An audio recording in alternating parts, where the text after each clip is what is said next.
അങ്ങനെ നമ്മൾ ചെയ്തുകൊണ്ടിരുന്ന ഒരു ചെറിയ കിച്ചന്റെ വർക്ക് നമ്മൾ ഫിനിഷ് ആയിട്ടുണ്ട് കേട്ടോ.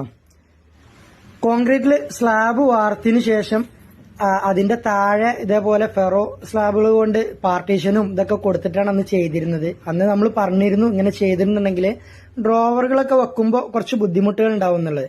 അതുകൊണ്ട് തന്നെ നമുക്കിവിടെ ഒരു 3 ഡ്രോവറാണ് ചെയ്യാൻ പറ്റിയിട്ടുള്ളത്. അങ്ങനെ ഒരു 3 ഡ്രോവർ പുൾ ഔട്ടുകളും നമ്മൾ ഇതിൽ കൊടുത്തിട്ടില്ല കേട്ടോ. അപ്പൊ അങ്ങനെ ഫുള്ള് വർക്ക് ഫിനിഷ് ആയിട്ടുണ്ട്. അതേപോലെ തന്നെ ഇവിടെ ബോക്സുകളൊന്നും ചെയ്തിട്ടില്ല, അതൊക്കെ ഇനി ഭാവിയിൽ ചെയ്യാനുള്ളതാണ് കേട്ടോ.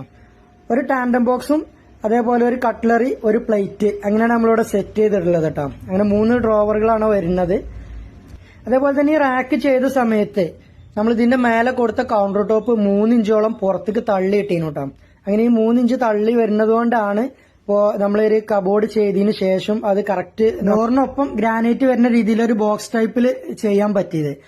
അപ്പോൾ ഇതിന്റെ ഉള്ളിലെ തട്ടൊക്കെ അതേപോലെ ഉള്ളിലേക്ക് വലിച്ചു കൊടുത്തിനു. അപ്പൊ ഇങ്ങനെ ചെയ്യുകയാണെന്നുണ്ടെങ്കിൽ നമുക്കൊരു ഫൈനൽ റിസൾട്ട് എല്ലാം അടിപൊളിയായിട്ട് എടുക്കാൻ പറ്റും കേട്ടോ. അപ്പൊ ഗ്രാനൈറ്റ് ഒക്കെ ഇടുമ്പോൾ അതേപോലെ